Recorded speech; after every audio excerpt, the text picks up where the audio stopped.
Noong araw na iyon sa daan pauwi nakita mo si Soho na binubugbog ng mga tao. Naglalakad ka lang at sa loob mo nakaramdam ng kasiyahan. Ngunit nang makita mo ang mga tulisan na naglabas ng kutsilyo, walang pag-aalinlangan ka pa ring lumapit at nakipag-away sa kanila para iligtas siya. Sa kaguluhan ay nasaksak siya ng sariling kutsilyo. Lahat ay dinala sa istasyon ng pulis. Tinanong ng pulis si Soho kung ang kutsilyo ba ay kay Kang Ho. Ngunit ang kuya mo ay walang pag-aalinlangan na sinabi na sa iyo ito. Ang salitang ito ay lubos na sumira sa iyo. Tinanong ka ulit ng pulis. Hindi mo inamin. Ngunit sa mata ni Gumi ay hindi kailanman magsisinungaling si Soho. Hindi na siya lumingon at dinala si kuya palabas ng istasyon. Basta lang walang mangyaring masama sa kuya. Kahit mapriso si Kang Ho ay wala na siyang pakialam. Si Soho naman ay nakapasok sa universidad na may pinakamataas na marka sa buong bansa. Napakasakit talaga. 2 kapatid na kambal na nakatira sa iisang bubong. Mula noon ay naging malayo na ang agwat nila. Si Soho ay naging sikat na hukom. Habang si Kang Ho ay nakulong hanggang sa araw na siya ay nakalaya. Ang kuya na iniligtas mo ay hindi man lang dumalaw kahit minsan. Tinitingnan ang ina sa harapan. Ang galit sa loob mo ay lumaki pa. Kinuha mo ang tokwa sa kamay niya at agad na umalis na hindi na lumingon. Iniwan mo siyang umiiyak mag-isa. Ganito lang ang paraan para maramdaman mo ang kasiyahan ng paghihiganti. Sa mga sumunod na araw ay tuloy-tuloy ka na lang nakipag-away. Naging suki ka na sa kulungan. Ngunit kahit na ganito, ang ugali ng ina mo ay mas lalong naging malamig. Tinanong ka niya kung mamatay ba siya ay titigil ka na. Mas mabuti kaya kung mamatay na lang siya. Ngunit ang gusto mo lang marinig ay isang paghingi ng tawad mula sa kanya. Ang paghingi ng tawad na ito ay naging isang pangarap na hindi matutupad. Nakaupo sa bus pauwi. Nakita niya na natutulog ka sa huling upuan. Lumapit siya para iayos ang inyong pagkakaupo. Sa mga mata niya ay puno ng pagmamahal sa anak. Ngunit hindi inaasahan na sa pintuan ng nayon ay tumigil siya. Tinanong mo siya bakit hindi na siya maglalakad. Ngunit ang sinabi niya ay muli, "Nakasakit sa iyo." Nakatayo kayo sa burol na tumitingin sa malayo. Sinabi niya na makaupo kayo sandali. Hintayin na gumabi bago umuwi. Dahil kapag kasama kanya takot siyang mapahiya. Tumalikod ka na sana ngunit hindi ka mapakali dahil sa kanya. Binigay mo sa kanya ang cellphone. Tinuruan mo ng mabuti kung paano buksan ang flashlight. Para kapag gumabi ay may ilaw. Sa daan pa uwi para hindi siya mauntog. Pagka-uwi mo nakita mo ang dating kasama mo na naghihintay sa pinto. Hinihingi niya ang utang at ibinigay lahat ng talo ng 7 beses sa ulo mo. Hindi mo inamin at direktang nakipag-away. Sa gabi habang kumakain ay bumalik siya sa bahay. Balak ni Gumi na tumawag sa pulis. Ngunit hindi inaasahan na nauna na siyang nagsumbong. May dalang sertipiko ng ospital at police report. Pinabayad ka niya. Sigaw ni Lola kay Kang Ho. Bakit lagi ka nalang gumagulo? Ngunit hindi kanya pinakinggan na magpaliwanag. Nagalit ka at nakipag-away sa kanya ng mabangis. Hinampas mo sa ulo niya at nawalan siya ng malay. Narinig ang pulis na kumakatok sa pinto. Gusto mong mabilis na umalis ngunit hinila ka ng ina mo. Takot siya na pupunta ka kay Soho para gumulo. Agad kanyang pinigilan dahil ayaw niyang maapektuhan ang buhay ng kuya mo. Sinabi pa na nakakahiya para sa kuya mo na may kapatid na tulad mo. Nakalimutan mo na may kuyang hukom. Dapat pala doon ka pumunta at lumuhod para humingi ng tulong sa kuya. Narinig niya iyon at sumigaw sa iyo na huwag ka pumunta doon dahil abala ang kuya. Tinanong mo siya hindi ba sinabi mo na wala ng tatay? Bakit parang tatay ang kuya? Hayaan mo na lang na humingi ako ng tulong sa kamag-anak. Ngayon si Soho na palagi niyang ipinagmamalaki. Araw-araw ay pumupunta sa mga marangyang lugar. Tumatanggap pa ng maraming pera mula sa iba. Basta na lang naghahatol ng kamatayan. Sa mata niya puro pera lang. Ang tinatawag na pagkatao ay lubos nang nawala. Sa ina niya ay lalo na walang pakialam. Araw-araw ay nakarating na niya sa tamang oras sa gate ng opisina. Dalang mga masasarap na pagkain ginawa niya. Ngunit malinaw na hindi niya pinahahalagahan. Ang nilalaman ng usapan sa bawat pagkikita ay pareho. Sinasabi niya na huwag na siyang pumunta dahil abala siya. Walang oras at walang lakas. Hindi pa nga niya gustong tanggapin. Sinabi na iwan na lang sa security guard. Habang ang ginagawa ni Lola para kay Kang Ho ay laging tira lang. Si Soho pagka-uwi nakita ang ref na puno ng pagkain. Agad na pinili na itapon lahat. Ang pagmamahal ng ina na hindi mo natanggap sa kanya ay walang halaga. Karma agad-agad. Nang bumaba siya para itapon ang pagkain ng ina, nakuha siya ng mga kamag-anak ng dating biktima. Para takasan ang paghahangad ng pulis, pumunta si Kang Ho sa bahay ng kanyang kapatid na kambal na hukom. Nakita na nakalok ang pinto. Kahit anong katok ay walang sumasagot.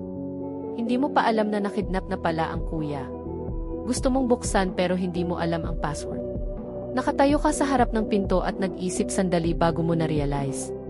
I-type lang ang birthday mo para mabuksan ang pinto. Dahil kambal kayo, pagpasok mo nakita mo na napakaganda ng bahay. Sinuot mo ang damit niya at maghahanda na sanang umalis. Sumunod ang pulis doon at nakita ka. Nang ihahanda ka na nila, dumating ang assistant ng court para hanapin si Soho. Kaya dala mo ang AV ng kuya mo pumunta ka sa court.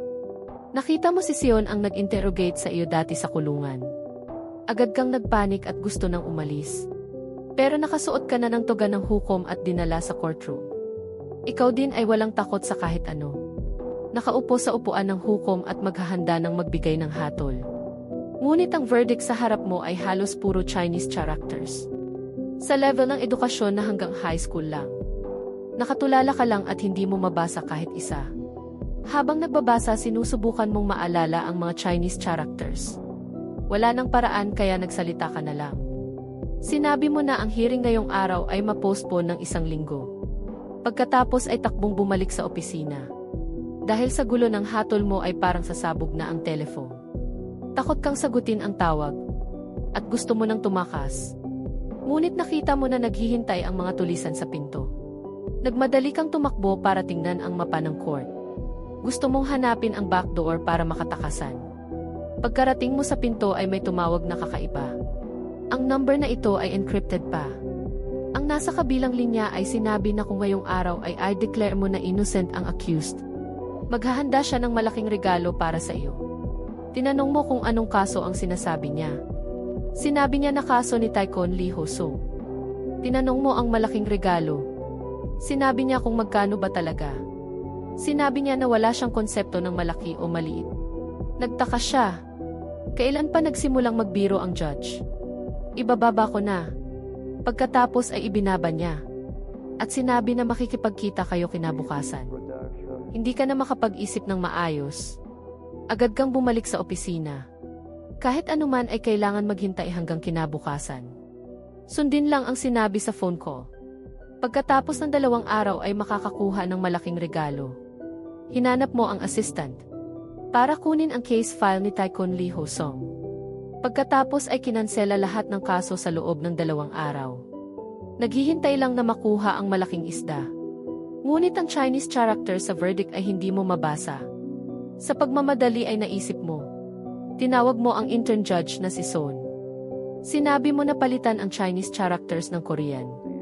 At baguhin ang content. Para maintindihan ng mga elementary students. Ang mga bagay na ito ay nagpagulat. Sa assistant sa labas, bakit ngayon ang judge ay parang tulisan na? Habang ang tunay na judge, si Soho ay pinupush ang ulo sa tubig. Ang kumidnap sa kanya ay walang iba, kundi ang pamilya ng biktima. Ang taong tumanggap ng pera para magbigay ng death sentence. Lahat ng mga ito ay karma, na nararapat niyang tanggapin. Takot niyang sabihing judge siya. Ngunit ang sinabi ng kidnapper ay mas nakakatakot pa. Sinabi nito na alam niya lahat. Alam niya ang mukha, pangalan, address at phone number. Kahit anong pagkain at kape na iniinom mo ay alam niya. Nakiusap siya na kung pera lang magkano man ay kaya niyang ibigay. Ngunit hindi nito kailangan ang pera kundi ang buhay niya. Sinampal nito siya at nahulog sa sahig. Hindi niya alam kung sino ito dahil nakatanggap ng maraming dirty money. Sigurado na hindi lang isa ang gusto. Patayin siya. Sa kabilang side si Kang Ho ay humingi kay So Yun ng case ni Lee Ho-sung. Sinabi niya na gawing innocent. Ngunit nakita ni Son ang kasamaan nito. Naalala niya ang ate niya na ginahasa ng mayamang anak. At umalis sa bahay hanggang ngayon hindi makita. Nagdesisyon siyang alamin ang totoo. Ang mayamang anak na si Lee Ho-sung ay napakasama. Dahil lang sa isang bote ng tubig sa sahig ay nagalit ng sobra. Sinaktan niya ang lahat pero hindi pa siya nakontento. Nakita niya ang pinakamatandang empleyado. Sinipa niya ito. Tapos hinampas ng kamera sa mukha nito. Hawak nito ang sugat sa mata at bumagsak sa sahig. Hindi pa rin siya nagsisi at hinanap ang lawyer. At prosecutor chief. Basta matulungan siya. Bibigyan niya sila ng $4 million. Ang lawyer ay sinampal lang dahil sa isang sagot. Sinabi niya kung hindi pinapayagan ng batas, baguhin ang batas. Ang anak ng victim ay tinakot din niya. Binayad niya ng $4,000 para baguhin ang appeal certificate. Hinanap ni So-Yun ito. Umaasa siyang malaman ang totoo. Ngunit pareho lang ang sinabi nito sa statement. Pagkatapos ay agad na tumalikod at umalis si So-Yun. Hinabol niya ito at nagsabi, dahil lang ba sa $4,000? Hindi niya hahanapin ang justice para sa tatay niya. Bakit siya lang nanahimik na tanggapin? Kung makakaaway nila ito, hindi na sila mabubuhay. Bakit pa nila hahabulin? Ang case na hindi nila mananalo. Pagka-uwi ni Son, hindi na niya kaya. Nagdesisyon siyang sumulat ng tamang sentence. Sa verdict. Kinabukasan, nakita ni Kang Ho ang verdict at nagalit ng sobra. Sinabi niya na gawing innocent. Bakit ganito ang naisulat? Dahil nakatanggap siya ng tawag. Basta sabihing innocent. Makakakuha siya ng $80,000 na dirty money. Hindi lang alam ng caller na ang judge na yon ay hindi si Soho, kundi ang kapatid niyang si Kang Ho. Nang sabihin ni So-Yun ang totoo sa kanya, galit na pumasok siya sa courtroom. Tinitingnan ang accused sa harapan niya. Nagsorry na ba siya sa victim? Hindi siya nagsisi. Kunwari lang ang sinabi. Sorry sa pag-apekto sa lipunan. Mataray na sinabi ni Kang Ho na magsorry sa pamilya ng victim. Hindi mga plastikong salita. Hindi niya tingin na mali dahil nagbayad na siya. Tinanggap na nila kaya hindi na kailangan magsorry. Tumawa tapos nag-announce ng sentence. Sentenced si Lee Ho Sung ng 7 days imprisonment. Sinabi niya publicly na pagkatapos ng case. Ang team 5 sa likod niya ay sinubukan na sirain ang evidence. Walang intent na magsisi. Agad siyang nagalit at direktang sumagot. Ano ang fucked up sentence na yan? Alam mo ba kung ano ang ginagawa mo? Mayabang pang nagtanong kung alam ba niya kung sino siya. Nagalit siya at nag-sentence ng detention. 0 days dahil sa disruption ng court order. Sumagot pa ito na tingnan kung sino ang mamamatay. Binanta niya na kung magsasalita pa, tataasan pa ang detention time. Hindi siya natakot at sumigaw pa sa court. Tuwa niya na nag-sentence ng 20 days detention. Hamon pa niya na magsalita pa kung kaya. Tinaasan niya ulit ng 30 days detention. Galit siya pero hindi na nagsalita. Dinala siya palabas. Pero hindi pa rin nagbago ang mayabang niyang ugali. Malakas na sinampal ang lawyer. Tapos minura silang mga walang kwenta. Nakita niya na nasampal ang subordinate niya at nainis. Sinabi niya na kung ayaw niyang madetain. Isang paraan lang. Magkunwaring may sakit. Mahimatay pagkatapos ay itinulak siya pababa ng hagdan. Nahulog siya at tumingin sa lawyer na may galit sa mata. Sa lugar ni Kang Ho parang sasabog na ang phone. Dahil sa resulta ng judgment kanina. Lumabas na lang siya. Pero sinundan siya ng 2 naka-black. Si Soho naman ay binubugbog ng malala. 2 araw lang dati ay respetadong judge. Dahil sa dirty money ay binago lang niya ang judgment. At nag-sentence ng death penalty sa iba. Ito ang dahilan kung bakit naghiganti ang pamilya ng victim. Ang asawa ng victim ay hawak ang sickle na tumatak. Sa kaguluhan ay naputol niya ang rope sa kamay. Nang tumatak ito ay sinaksak niya ng metal rod. Nahulog ito sa sahig at nakatakas siya. Siya ang tunay na judge na si Han So-ho. Nang umalis ang pamilya ng victim sa hospital, nakaalis din siya sa kidnapping. Sa daan pa uwi dahil sa pagod, nahulog siya mula sa hillside at nawala ng malay sa sahig. Sa kabilang side si Kang Ho ay sinundan sa parking lot. Dahil sa instinct, sa pakikipag-away ng maraming taon ay nahalata niya ang kakaiba. Sinabi nila na nandoon sila para imbitahan si Kang Ho. Gusto makipagkita ni Director Choi. Kaya pala ang mga taikoon na ito para maiwasan ang mga mata. Pinili nila ang ganitong paraan ng pagkikita. At ang tunay na dahilan ng meeting ay dahil sa judgment kay Lee Ho-sung. Ang company ni Director Choi ay rival ni Lee Ho-sung kaya salamat sila sa judgment mo. Sa tono ni Director Choi, siguro dati ay hinihiram niya si Soho para parusahan ito. At ikaw naman ay hindi sinasadyang tumulong sa kanya. Binigay pa niya ng $80,000 cash bilang pasalamat. Sa ngayon, alam mo na ang benefit ng pagiging judge. Ang South Korea talaga ay magandang bansa. Anong bansang makakapaglingkod sa atin? Yun ang magandang bansa. Pagkatapos ay sinabi mo kay Director Choi, ang benefit na ito kumpara sa ginawa mo. Hindi ba konti lang? Sinabi ni Director Choi, basta may resulta sa loob ng 1 buwan. Pagkatapos ay may surprise para sa iyo. Pagka-uwi mo nakita mo ang $80,000. At medyo nag-doubt sa buhay dahil sa malaking surprise. Pagkatapos ng 1 buwan, maghahanda ka na uling magtrabaho. Pero pagkarating mo sa gate ng court ay nakubkob ka ng mga reporter. Nagtanong sila ng daan-daang katanungan sa sandali lang at sinabi na ang mga tao ay nag-uusap ng sobra. Tungkol sa judgment mo, pwede bang sabihin mo ang nararamdaman mo? Ano ang sinabi mo sa judgment? Lahat ay nagkakagitaan para tingnan ka. May isang reporter pa na nagtanong, pwede bang ikwento mo ang philosophy mo sa buhay? Pagkarating mo sa opisina ay puno ka ng energy. Dumating ang direct supervisor mo. At hiniling na mag-submit ka ng resignation. Pero sa ngayon paano ka makakasang-ayon? Tinawag ka ng leader sa opisina para sa heart-to-heart talk. Tungkol sa judgment kahapon. Sinabi niya na ginawa mo ng maayos. Bilang senior ay hindi niya kailanman naging magawa ang ganong desisyon. Nakaramdam siya ng tuwa at kahihiyan. At gusto ka ring parangalan. Lahat ay tapat na salita. Pero ang pagpaparesign mo ay tapat din na salita. Dahil sa judgment na ito ay magkakaroon ka ng problema. Kaya gusto kang mabilis na mag-resign. Pagkatapos ay pumayag na mag-resign ka after 1 month. Bumalik ka sa opisina at nagsimulang ayusin ang mga kaso. Pero nakita mo ang desk na puno ng mga kaso at parang sasabog ang utak mo.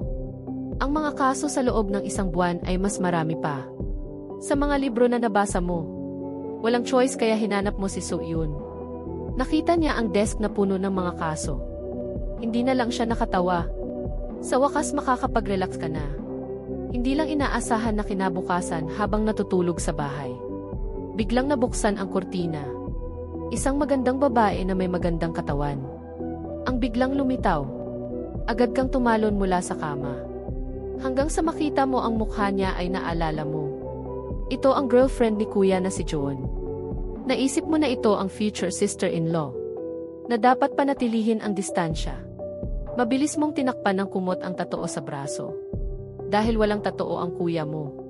Pero sayang sobrang kamukha ninyo. Kaya hindi niya nahalata. Direkta siyang humawak sa dibdib mo. Parang nakuryente ka at nanigas. Habang kumakain ay naalala mo. Hindi ba sila naghiwalay na ng kuya mo? Pero hindi niya iniisip iyon. Sinabi niya na basta mag-sorry ka lang. Mapapatawad ka niya.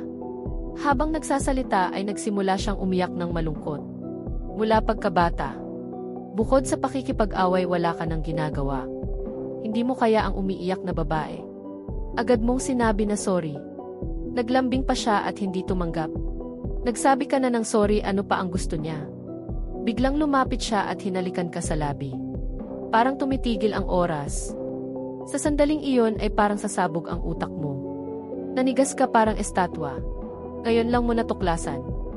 Na may mas interesting pa pala kaysa pakikipag-away. Pero siya ay future sister-in-law mo. Ang distansyang iyon ay dapat panatilihin. Ang pagdating niya ngayon ay hindi walang dahilan. Siya ay TC program host. Dahil ang paghatol mo ngayong beses ay mainit na balita. Ihahanda ka niya para sa interview. Direktang tumanggi ka. Pero nahatak ka pa rin sa GE station. Ang pagre-record ng programa ay medyo maayos. Naghintay hanggang lumabas sa studio. Humiga ka ng mahaba sa sofa. Sa oras na ito tinanong ka ni John kung ano ba talaga ang inyong ina. Sinabi mo na ang ina ay napakabuti sa iyo. Dahil hukom ka nga. Pero sa loob ng puso mo siguro umusbong na ang mga damdamin. Na magulo pero tinanong niya hindi ba sinabi mo na hindi mo gusto kung paano kanya tratuhin. Gusto niyang malaman, bakit hindi ka nag-alaga sa pamilya? At gusto lang mamuhay mag-isa.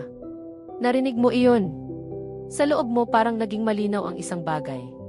Sinabi mo dahil ang taong Han Soho na ito. Kapalit ay dahil wala akong disiplina kaya ganito. Sinabi mo hindi mo naiintindihan ang halaga ng pagmamahal ng ina at anak. Hindi rin naiintindihan ang damdamin ng mga kamag-anak. Kung gaano kahalaga. Nasaktan si Joon at sinabi na huwag mo nang sarilihin ang pagkakamali. Hindi ka ganyan. Sa oras na ito nalaman mo na pala ang kuya ay hindi pa rin gusto ang ina. Kahit ngayon na masaganang buhay, hindi pa kailanman pinapunta ang ina sa bahay. At pinabayaan siyang mag-isa sa probinsya. Sa eksakt na oras na ito tumawag ang ina. Ayaw mo talagang sumagot. Pero kinuha ni Joon ang telepono at sumagot. Napilitan kang sumagot. Pero sa kabilang linya ay ibang boses. Ito ang kasama na binugbog mo 2 araw na nakaraan. Sa oras na ito nasa bahay ng ina mo siya. Hindi alam ng kalaban na ang may-ari ng numerong ito ay si Kang Ho. Binantaan niya si Kang Ho na kung hindi magbabayad ay susunugin ang lugar. Ayaw ni Gumi na magambala ang kuya niya. Pero natulak siya at nahulog sa sahig. Narinig ni Kang Ho na natulak ang ina. Nangakong uwi agad. Nagmadaling magbihis at umalis. Pero sa tingin niya ginagamit lang ng ina ang pagkakataong humingi ng pera. Narinig mo iyon at napakagalit. Sinabi mo na hindi kailanman humingi ng pera ang ina sa iyo at bawal mong sabihin iyon tungkol sa kanya. Pagka-uwi nakita mo na ligtas ang ina at ang puso. Na nakabitin sa ere ay tuluyang nakaluwag. Tinawag mo ang kasama sa labas. Sinabi na kunin ang pera sa trunk. Sa susunod na segundo binugbog mo ulit siya. Binabala na kung babalik pa siyang mang-abala sa ina. Tiyak na papatayin mo siya. Tumakbo siyang nagkakalat gusto pa ni Gumi na panatilihin ka para kumain. Pero natakot ka na makikilala ka niya kaya nagmadaling bumalik sa kotse. Nakita mo siyang nakatayo sa labas na nakikiusap na bumaba ka. Hindi mo napigilan at naiyak. Sa alaala mo, hindi pa kailanman nakipag-usap sa iyo ang ina ng ganyan. Pero nakita kanyang umiiyak. Nalaman na niyang ang nasa kotse ay ang bunso niyang anak. Sa huli gaano ka partial si Gumi. Nakaraang segundo pa nakikiusap na bumaba ang anak para kumain sa bahay. Pero sa susunod na segundo nang malaman na ang nasa kotse ay ang kapatid. Agad na nagbago ang ugali at tinanong kung nasaan ang kuya. Pero ayaw mong magpaliwanag. Nagmadaling magmaneho at umalis. Hinabol kanya sa likuran ng walang patid. Gusto niyang malaman kung ano ang nangyayari. At hindi sinasadyang nahulog sa sahig. Nakita mo iyon agad mong pinapreno ang kotse at tumakbo para alalayan siya. Nasaktan ka sa nakita mong sugat sa kamay niya pero sa mata niya ang kuya lang ang nakikita. Galit na tinanong ka kung ano ang ginagawa mo dito. Bakit mo dinala ang kotse ng kuya mo? Napilitan mong sabihing sinabi ni Soho na pumunta ka. Tinanong niya kung kailan uwi ang kuya mo. Pero sinabi mo na abala ang kuya. Sinabi mo na huwag na siyang tumawag. Walang oras si Soho na sumagot sa tawag. Pagkatapos nagpaalam ka at umalis. Maghahanda ka sanang umalis pero sa loob mo ay hindi komportable. Bumalik ka at tinanong bakit hindi mo pinakain. Pagkatapos umalis sinisi ka niya na walang patutunguhan. At may mukha pa bang kumain? Naluha ka at sinabi hindi ka nakakain. Sinabi naman niya na magluluto siya ng instant noodles para sa iyo. Pero sa oras na ito nasaktan ka at hindi mo tatanggapin. Sa kabilang banda si Soho ay mahirap na nakalusot sa kidnapping. Bago makauwi, natuklasan niya na nawala ang telepono at work key niya. Hinala niya ay ginawa ng mga kidnapper. Nagmadaling tingnan kung nandoon pa ang maduming pera. Naalala ang sinabi ng mga kidnapper. Hindi nila kailangan ang pera kundi ang buhay niya. Higit pa dito alam nila ang address ng bahay niya. Pinili niyang umalis agad. Pero sa daan nakita niya ang sarili na nag-interview sa Dizzy. Nagtiyak siya na ito ay tiyak na ang kapatid. Na kinamumuhian niya mula pagkabata. Nakita ang kasalukuyang itsura mo. Hindi na iwasang magalit at sumiklab. Pero sa totoo lang mula nang palitan mo ang pagkakakilanlan niya. Ang gulo mo ay hindi pa natatapos. Sa orihinal mong mundo, simple at tuwiran lang. Pero ngayon, kailangan mong harapin ang mga patuloy na panlilinlang. Para sa katarungan, Nakahatol ka ng naaangkop na parusa kay Lee Ho-sung. Pero hindi mo inaasahan na ang pamilya ng biktima ay dadalhan ka ng kutsilyo. Matapos mo siyang mapigilan sa ilang suntok. Sa huli kumalma siya at nagsabi ng katotohanan. Hindi nila kailanman naisip na ituloy ang kasong ito. Ito ay kasong hindi matatalo. Kahit paano ay kailangan pa rin nilang mabuhay. Tinanong pabalik ni Solar, hindi ba nanalo na kayo? Sinabi niya na kayo ang nanalo, hindi siya. Sinabi na masaya kayo dahil naging sikat. Pero hindi ninyo alam kung ano ang nangyari sa kanya. Yun pala. Kahapon ay araw ng cornea transplant ng tatay niya. Pero hindi natuloy ang operasyon. Dahil ibinuhos ni Lee Ho-sung ang galit niya sa kanya. Pinigilan niya ang hospital na magpaggamot. Hindi lang iyon, natanggal pa siya sa trabaho. Lahat ng ito ay nangyari sa loob lang ng isang araw. Nakamit niya ang makatarungang paghatol. Pero nawala ang lahat ng iba pa. Sa bansang ito kung saan nanaig ang mga mayaman. Ang makipag-away sa kanila ay katumbas ng pagtakwil ng lipunan. Narinig ni Kang Ho iyon. Sa halip ay mas lalo siyang nagalit at sinigawan siya. Naharapin hanggang dulo ang mga iyon. Huwag sumuko sa katarungan dahil sa takot. Sinabi mo sa kanya na makinig. Na may alipin kaya may amo. Hindi may amo muna bago magkaroon ng alipin. Pagkatapos sinabi mo kay So na umalis na kayo. Kahit sinabi mo ang mga matitigas na salitang iyon. Sa loob mo ay hindi ka mapakali tungkol sa pamilya nila. Sa hating gabi inilagay mo ang natitirang maduming pera. Na 40,000 dolyar sa harap ng bahay nila. Pagkatapos tumawag ka sa kanya sa payphone. Sinabi mo na may pera sa pagitan ng sili at lettuce. Hindi mo binigay ang pera para mabuhay siya araw-araw. Kundi para makipaglaban pa. Kunin mo at kasuhan si Lee Ho-sung. Tinanong kanya kung ikaw ba si Judge Han So-ho. Tinanong mo siya kung baliw ba siya. Bakit makapagbibigay ng pera sa kanya ang hukom? Sinabi mo pa na huwag sumuko kundi magtiis. Dapat mabuhay ng maayos at huwag gumawa ng kabubuhan. Pagkatapos binati mo pa siyang matulog ng mahimbing. Ang perang bagong nakuha ay naubos na naman. Nadismaya ka pero hindi nagsisi. Sa mga susunod na araw gagamitin mo ang lahat ng kakayahan mo. Tiyak na poprotektahan ang katarungan sa puso ng babaeng ito. Nakakakita siya na buntis. Masayang naglalakad siya pa uwi.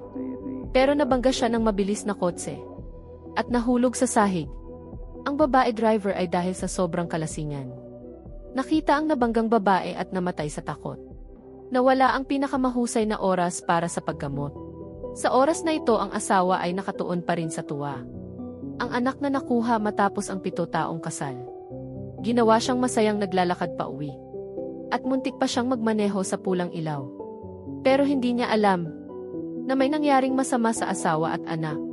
Sa korte ang babae driver ay umiiyak mula simula hanggang dulo. Kahit ano ang tanong ng hukom ang sagot niya ay, "Sorry, mali ako, hindi tuwirang sumagot." Nakita ni Kang Ho na umamin ang babae driver sa pagkakamali. Hindi mo naiwasang medyo maging malambot ang loob. Sa eksakt na oras na ito tumayo ang asawa ng biktima. Hindi niya inaasahan na sasabihin niya na ang babaeng iyon ay isang demonyo. Araw-araw niya iniisip kung paano siya papatayin. Kung hindi dahil sa batas. Ngayon gusto na niya siyang patayin. Bawat salita niya ay parang malamig na kutsilyo na tumuturok sa puso niya. Nakatingin lang siya sa kanya habang umuuluhing luha. Totoo na nagkamali. Ano pa ang karapatan niyang magsalita? Nag-decide si Kang Ho na pakalmahin muna siya. Kaya nag-announce siya ng 15-minute recess. Sa oras na ito sa wakas nalantad ang tunay niyang mukha. Sa elevator. Hindi pa rin siya tumitigil sa pag-iyak. Sinabi ng abogado sa kanya na hindi na kailangan umiyak ngayon. Kinuha niya sa bag ang isang bagay na parang lipstick. Ito ang artificial tears. Na habang nasa kotse pa, ibinigay niya sa kanya. Ang mission ngayon ay walang sasabihin. Iiyak lang hanggang dulo. Tinanong niya kung gaano katagal iiyak. Sinabi niya mga 5 hanggang 10 minuto. Walang pakialam na sinabi niya. Na boring talaga ang ganong trial. Kaya pala nakakaiyak siya mula simula hanggang dulo. At hindi pa rin siya nagsisisi. Sinabi niya sa panahong ito, dapat tiyak na magpakumbaba siya. Bawal mag-post ng mga party activities. Sa social media, sinabi niya na kung pumatay ay magbigay lang ng pera. Sa mata niya, kung masosolusyonan lang ng pera, hindi iyon problema. Higit pa dito pagkakamali lang naman ito. Ginawa lang niya matapos maglasing. Sa ilang sandali susunod na trial session na, pinagsama ni Kang Ho ang nakaraang resulta ng trial at ang self-reflection. Nag-announce siya ng final verdict. Naparusahan siya ng 2 taong suspended sentence. Ang resulta na ito ay nangangahulugang hindi siya makulong. Nakita mo siyang umiti sa defendant's seat. Sobrang galit ng asawa ng biktima. Tumayo siya at sinuway ang hukom. Bakit pinatawad ang demonyo na ito? Ba dahil ito ang unang pagkakataon na pumatay siya? Kaya maaaring mapatawad. Higit pa dito, mula simula hanggang dulo hindi siya talagang nagsisi. Kahit ngayon araw-araw pa rin siyang nagpa-party. At ang namatay niyang asawa, tinanong kanya kung alam mo ba kung ano ang pangalan niya. Alam mo ba na ang sandali bago siya nabangga? Iyon ang pinakamasayang oras ng buhay niya. Sinabi niya na wala kang alam. Anong karapatan mo bang magbigay ng ganitong? Konklusyon sa oras na ito siya rin ay naglabas ng tunay niyang malamig na mukha. Tinanong kung tapos na ba ang trial. Pwede na ba siyang umalis? Sa sandaling ito sa wakas nalaman mo na gumawa ka ng malaking pagkakamali. Gaano ka man nagsisi umalis ka sa korte at pumunta sa office. Sinabi sa assistant na dalhin lahat ng documents ng kaso. Sa oras na ito lang nadiskubre ang mga evidence na itinpo ng So. Ho ang asawa ay kumuha ng kutsilyo mula sa kusina. Gusto niyang patayin ang babae driver. Dahil pinatay niya ang asawa at anak niya. At hindi pa rin nagsisisi. Araw-araw pa rin nagpa-party. Matapos siyang kumalma, lihim niyang kinunan ng larawan ang mga evidence na ito. Gusto niya na matanggap niya ang parusa ng batas. Pero pagdating sa korte parang naging ibang tao siya. Umiiyak siya mula simula hanggang dulo. At ang mga larawan na nasubaybayan niya, tinanggihan ng hukom na tanggapin sa dahilang iligal na pagkuha ng evidence. At si Kang Ho ay hindi alam ang tungkol sa mga larawan na iyon. Dahil sa maling paghatol sa kaso. Bumalik ka sa office at nakita ang mga larawan na iyon. Sa oras na ito sobrang nagsisi ka. Pero wala nang paraan. Ang asawa ng biktima ay pumunta sa lugar kung saan namatay. Ang asawa niya inilagay niya ang 2 pares ng sapatos na nakaharap sa bahay. Umaasa na ang asawa at anak sa kabilang mundo ay makakasuot ng sapatos. Pauwi hindi niya napigilan at naiyak ng malakas. Ang luha at sipon ay tuloy-tuloy. Kinabukasan lumitaw siya sa harap ng korte. Nakatayo sa ilalim ng araw na may karatulang nagsasaad ng kanyang hinaing. Gusto niyang gamitin ang paraan na ito para makakuha ng katarungan para sa asawa at anak. Nakita siya ni Kang Ho at dahan-dahang lumapit. Sinabi mo sa kanya na walang silbi ang ganyang ginagawa. Ang mga hukong ito ay para sa sariling kapakanan lang. Hindi ka nila binibigyang halaga. Pero hindi siya nag-alala. Magpapatuloy siya hanggang makakuha ng katarungan. Sinabi mo sa kanya na kung mag-appeal, dapat maghanda ng mabuti. Ang appellate judge ay hindi tulad mong pabaya. Tapos ikwento mo ang natuklasan mo na ang sulat sa self-reflection ng akusado ay hindi kapareho ng sulat ng pulis. Ibig sabihin pinasulat niya sa iba ang reflection kahit hindi ito labag sa batas. Pero sinabi ng akusado na siya ang nagsulat. Maaari mong gamitin ito bilang breakthrough point para patunayan na hindi siya nagsisi at nagsinungaling sa korte. Tiningnan kanya ng nalilito. Ikaw ang humatol. Bakit ngayon ikaw rin ang nagsasabi ng mga bagay na ito? Sa tingin mo ang problemang ito ay dahil sa pagkakamali mo. Binuksan mo ang tubig na binili mo at ibinigay sa kanya. Sinabi mo na uminom siya ng tubig para hindi mahimatay. At sinabi mo na gumamit ng payong para hindi mainitan. Sinabi mo sa kanya na sa harap ng tao. Ano ba ang karapatan ng batas? Ang mata mo ay puno ng determinasyon na ipatupad ang katarungan. Tiningnan kanya at nakilala na hindi ka masama. Kaya tinanggap niya ang payong at ikaw naman ay yumuko ng malalim. Umaasa na tanggapin niya ang inyong paghingi ng tawad. Sa sandaling ito, ang galit niya sa iyo ay nawala na. Ang batang ito ay nakakaawa dahil ipinanganak na bulag. Pero sa pamamagitan ng hindi ordinaryong determinasyon nag-aaral habang nagtatrabaho. Naisip niyang maging novelist. Ngayon nagsulat siya ng liham sa hukom. Umaasa na mabigyan ng aral. Ang inang umaasa sa kanya. Nakita ang nilalaman ng liham at hindi napigilang maluha. Yun pala ilang araw lang ang nakalipas. Dinala ng ina ang bata sa amusement park. Pero sa roller coaster, nag-away ang ina sa empleyado doon. Dahil gusto ng empleyado na gabayan ng hiwalay ang bata. Nabulag pero sa tingin ng ina, ang ganitong aksyon ay magiging nakakahiya sa bata pero ang malakas niyang pag-aaway. Ang totoong nakasakit sa bata. Sa tingin ng empleyado ito ay mandatory na trabaho. Hindi maaaring magkompromiso. Narinig ang ina na sumisigaw hanggang sa paos. Ang anak ay naramdamang sobrang nahiya. Tinanong ng bata ang ina kung tapos na. At sinabi na hindi na siya lalabas kasama niya. Sinabi ng ina sa bata na umupo. Tapos galit na itinulak ang empleyado sa hagdan. Pagkatapos nasampa siya sa korte dahil sa disturbance. At ang bata ay nagsulat ng liham na ito. Ikwento ni Soa kay Kang Ho ang nilalaman ng liham ng bata. Sa tingin niya nakakaawa ang bata. Pero mas nakakaawa ang ina. Matapos marinig, nag-decide si Kang Ho na sariling tingnan. Kung reasonable ba ang rules ng amusement park, ginamit mo ang identity bilang hukom. Pumunta sa amusement park. Kasama si Son umakyat sa tuktok ng roller coaster. Tapos tinakpan ang mata niya. Nawala ang ilaw. Natakot siya hanggang sa manlambot ang tuhod. Hinikayat mo siya tapos dahan-dahang bumaba kayo. Matapos ang karanasang ito umupo siya sa sahig. Nalaman niya ang kahalagahan ng safety education. Sa wakas na isulat niya ang hatol ng may konsensya. Kinabukasan hinanap niya ang bata. Tinanong bakit gusto niyang turuan ang ina. Sinabi ng bata na hindi ito ang unang beses na nakagulo ang ina. Sa tingin ng bata lahat ay dahil sa kapansanan niya. Naawa ang ina sa kanya kaya nagagalit sa iba. Narinig niya iyon at sa halip naramdaman ang ginhawa. Tapos ikwento niya sa bata ang sariling kwento. Noong bata siya dahil sa atin niya laging nakaaway ang mga magulang. Ngayon na naalala niya laging nagsisisi. Narinig ng bata iyon at nagalit. Hindi ba ibig sabihin niya na dahil galit ang bata sa ina? Kaya nangyari iyon. Pero hindi iyon ang ibig sabihin niya. Pero para sa bata yun nga ang ibig sabihin. Sinabi ng bata na maghanda siya para sa trial. Bukas. Pagkatapos umalis ang galit na bata sa korte. Pinagalitan ni Kang Ho ang ina ng bata.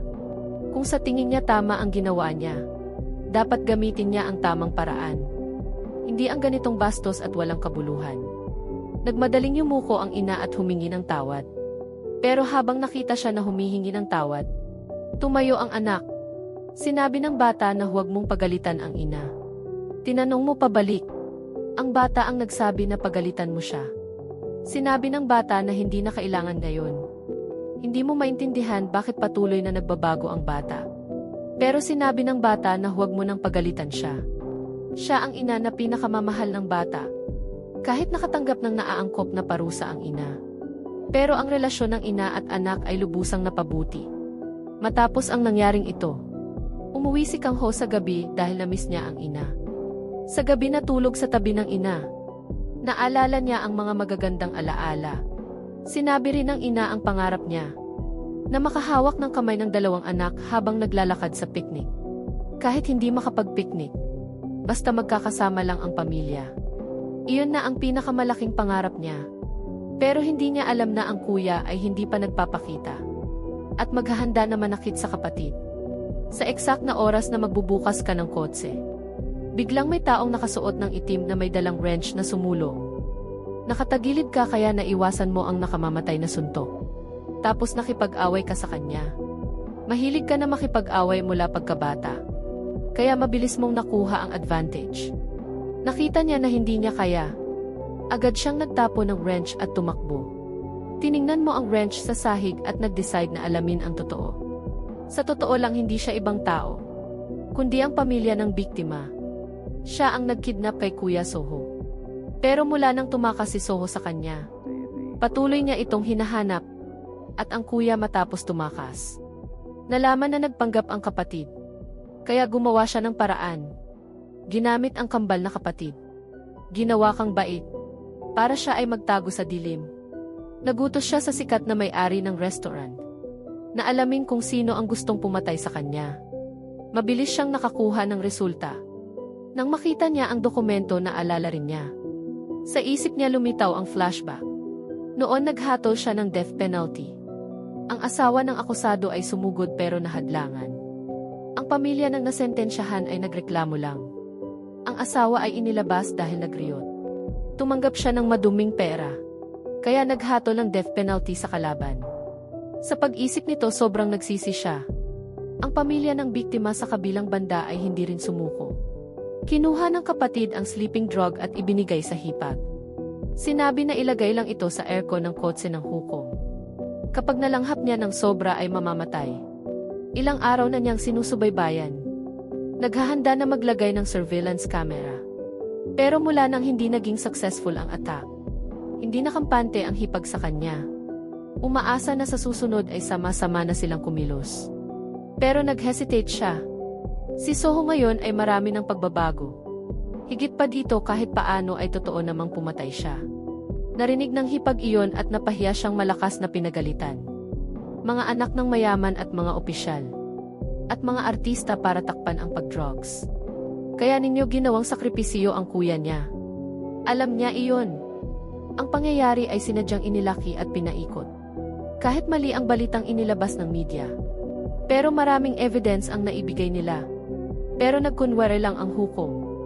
Lahat ay dahil kay Soho kaya namatay ng walang kasalanan ang kuya niya. Agad siyang natauhan. At nangako na tiyak na huliin niya si kuya para ibigay sa hipag. Mabilis na ginamit niya ang pagkakataong walang tao sa paligid. Binuksan niya ang kotse ni Kang Ho at nilagay ang sleeping drug. Totoo nga.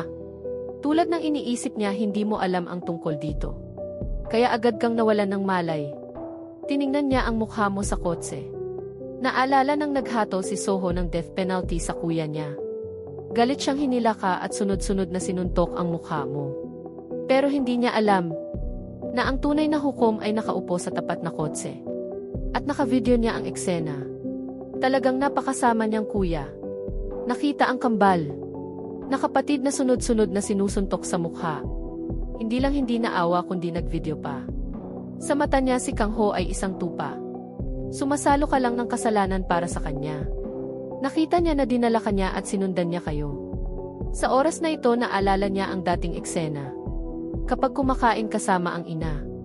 Ang topic ng ina lagi ay ikaw. Na nakulong ka na naman.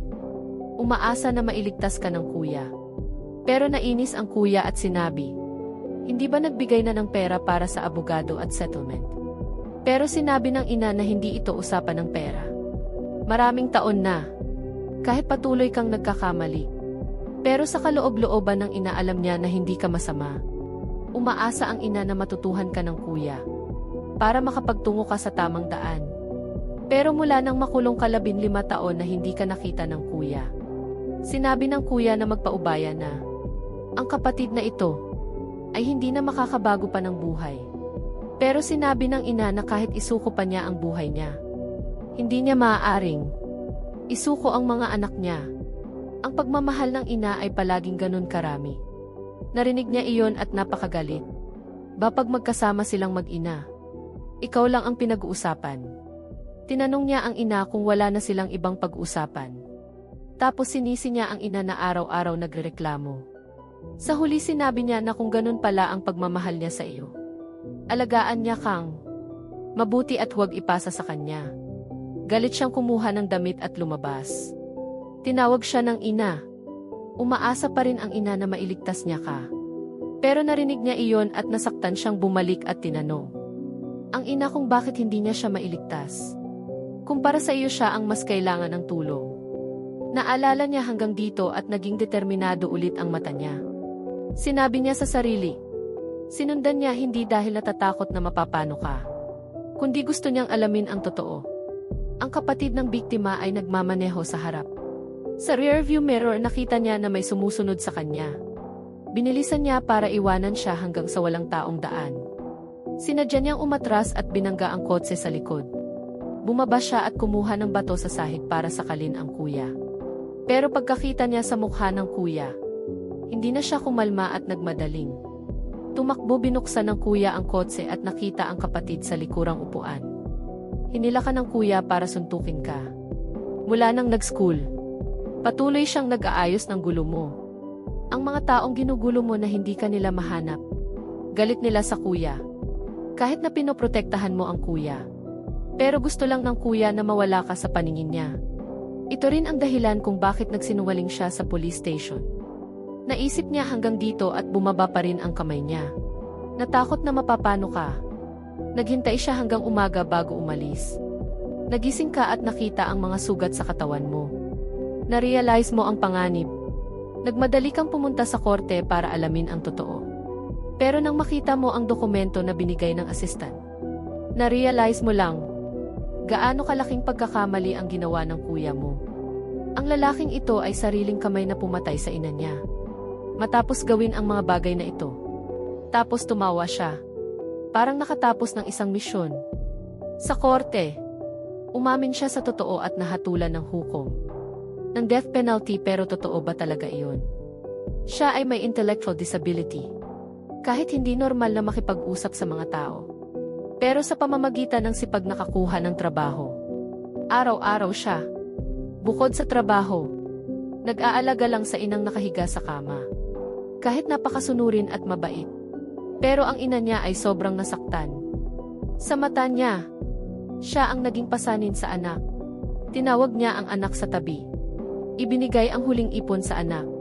Tapos hiniling natakpan siya ng kumot. Dahan-dahang nagsalita. Sinabi niya na medyo malamig. Hiniling natakpan siya ng kumot para sa init. At sinabi na takpan din ang mukha niya. Ang anak ay simple lang at ginawa lang ang sinabi. Nakita niyang hindi na nagsalita ang ina. Akala niya natulog na ang ina kaya ngumiti siya ng masaya. Matapos umalis, hindi pa niya alam na namatay na ang ina. Nagsulat ng petition letter ang pamilya niya sa hukom. Sinabihan ang hukom na may intellectual disability siya dahil sa batas ng South Korea. Ang mga may problema na ito ay hindi mahahatulan ng death penalty. Pero ginamit ito ng mga mayayaman. Ginawa nilang media ang kaso niya para takpan ang drug scandal ng mayaman. At sinuhulan ang hukom para takutin siya na kung hindi susunod sa sinabi, hindi na makakakita ng pamilya. Tinanong siya kung bakit pinatay ang ina. Ang sagot lang niya ay dahil sa pera. Dahil nasa hospital ang ina at walang pambayad. Paulit-ulit na dahil sa pera. Narinig niya iyon at sinabi na mabuti ang sagot. Sa susunod na tanong ganyan din ang isagot. Basta gawin iyon at pinapauwi na siya ng hukom. Noon ay makakakita na rin siya ng pamilya. Sa huli umamin siya sa korte. Ang chief judge ay gumamit ng dahilan na nakahanap siya ng trabaho para patunayan na walang problema sa utak niya. Hiniling kay Soho na death penalty. At si Soho ay nasuhulan din ng mayayaman. Hindi pa nag-investigate ng totoo. Nahatulan na siya ng death penalty. Ganun lang siya naging scapegoat para takpan ang skandalo ng mayaman. Ang pamilya ng biktima ay naghiganti kay Soho. Iyan ang dahilan kung bakit nawala si kuya. At siya mismo ay napahamak. Nalaman ni Kang Ho ang totoo. Nag-decide na makakuha ng justice para sa kanila. Pero hindi alam ng pamilya ng biktima. Sa pamamagitan ng connections nahanap nila ang ina mo at nalaman na may kambal si Soho. Nalaman ng hipag at nag-decide na saktan ang ina. Pero ang kapatid ng biktima ay nag-hesitate. Tinanong niya kung kailangan ba talagang gawin iyon.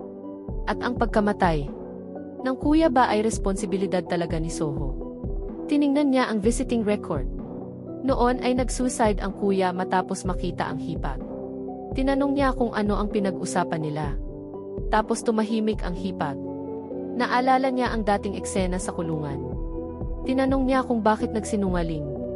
Pero inulit lang niya ang sinabi ng chief judge. Kung hindi ganun ang sasabihin, hindi makakauwi. Sa sandaling iyon nadurog siya. Sinabi niya gaano siya naghirap para iligtas ang kuya. Bakit hindi nakikinig ang kuya? Nagsalita siya habang umiiyak. Sa oras na iyon galit siya at walang magawa. Dahil sa kuya lahat ng tao ay nadurog na. Sa huli sinabi niya, kung gusto niyang mamatay pumunta siyang magpakamatay. Huwag siyang damay sa pagdurusa. Narinig niya ang galit na sinabi ng hipag. Nang gabing iyon natapos niya ang buhay niya ang kapatid ay muli siyang tinanong. Totoo ba na dahil kay Soho? Pero walang pag-aalinlangan na sumagot siya. Natama na dahil sa judge na si Soho. Kaya nag-decide silang kidnapping ulit sa kabilang banda. Si Kang Ho ay uwi pa lang galing trabaho. Nahadlangan ng mga dating kidnapper ng kuya sa pinto. Sasabihin mo pa sana sa kapatid ang gagawin mo. Pero hinampas ka ng hipag ng stick at nawalan ka ng malay. Nang magising ka, nasa lugar ka na kung saan nakidnap ang kuya. Sinabi mo sa kanila na mali ang tao. Ikaw ang kambal na kapatid ni Judge Soho. Pero sinipa kanya at sinabi, nakita kanya na lumabas sa korte. Higit pa dito, ilang araw ka na niyang sinusubaybayan. Tinanong mo, ba lahat ng lumalabas sa korte ay hukom? Pero hindi siya nagsalita at kumuha ng kutsilyo. Maghihiganti para sa namatay niyang asawa. Sa kritikal na oras nakatawag si Soho. Gusto niyang makita sila. Nalito siya kung kanino ang tawag. Sinabi niya na kay Judge Han Soho. Nagkatinginan silang dalawa. Na-realize na mali ang nahuli nila. Habang hindi sila nakaatento, nakawala ka na sa pagkakatali. Hindi nagtagal, nakatali na rin si Soho. Nagkita ulit ang magkapatid matapos ng maraming taon. Sinabi ni Kang Ho sa kanila na ito ang hukom na hinahanap nila. Sinabi din ni Soho na bawal ang tatoo sa hukom. Sinabi niya na tignan nila ang kanang braso mo. Hinila ng babae ang damit mo at nakita ang tatoo. Sa wakas, na-confirm nila na mali ang nahuli nila. Mabilis siyang pumunta kay Soho. Kinuha ang kutsilyo at pinapahinging tawad para sa asawa. Pero si Soho ay sinabi na totoo na pinatay niya ang sariling ina. Kahit may intellectual disability o anumang dahilan. Hindi mababago ang katotohanang pumatay siya. Narinig ng kapatid iyon at sobrang galit. Patuloy siyang sinapak. Tapos sunod-sunod na sinutok. Walang awa. Humingi ng tawad ang kuya dahil hindi nakita ang buong katotohanan. At nagmadaling maghatol ng death penalty. Na dapat ay maximum 15 years lang. Tinanong siya ng babae. Bakit nagmadaling tapusin ang kaso? Pero tiningnan niya ang babae at tinanong. Hindi ba niya naisip na ang suicide ay dahil sinabi niya na magpakamatay? Nagkamali siya sa paghatol at nagkamali siya sa sinabi. Parehong kasalanan sila. Pero hindi man lang umamin ang babae sa pagkakamali. Lahat ng kasalanan ay inisisi sa kuya. Sobrang galit siya. Sumigaw siya na lahat na nangyari ay dahil sa kuya. Sa oras na ito, sinabi ni Kang Ho na tumigil na sila. Hinatak mo ang tali at tumayo. Dahil maraming taon nang nakikipag-away. Bakit bibigyan mo ng pagkakataon na lumaban ang kalaban? Sa ilang suntok na tali mo na silang dalawa. Tapos kakalagan mo ang kuya. Tapos sinuntok mo siya sa mukha. Sinabi mo sa dalawa, kung gusto nilang maghiganti, mag-appeal sila. Hayaan nila itong magpakita sa korte at magsisi. Tapos yumuko ka at umaasa na mapapatawad si Soho. Pero tumawa ng masamang tawa ang babae at sinabi, hindi ba dahil magpamilya kayo? Narinig ni Kang Ho iyon at napilitan na ikwento ang nakaraan. Na noong bata siya, nilipat ng ina ang residency niya. Dahil may 5 kaso siya. Nahiya ang ina na maging magpamilya sila. Tapos humingi ka na naman ng tawad. Lumabas ka sa warehouse at lumuhod si Soho. Sa harap nila at tapat na humingi ng tawad. At nagbigay ng business card ng abogado. Kung mag-appeal sila, lalabas siya sa korte para magpatunay. Lumabas kayo sa warehouse. Habang tumatawag at nagbibiro sa isa't isa. Mula sa sandaling ito, nawala na ang galit ng magkapatid. Ang susunod na hakbang ay ilabas ang mga masamang tao sa korte. Sa South Korea, gaano kasama ang mga mayayaman? Si Lee Ho-sung dahil sa maliit na bagay.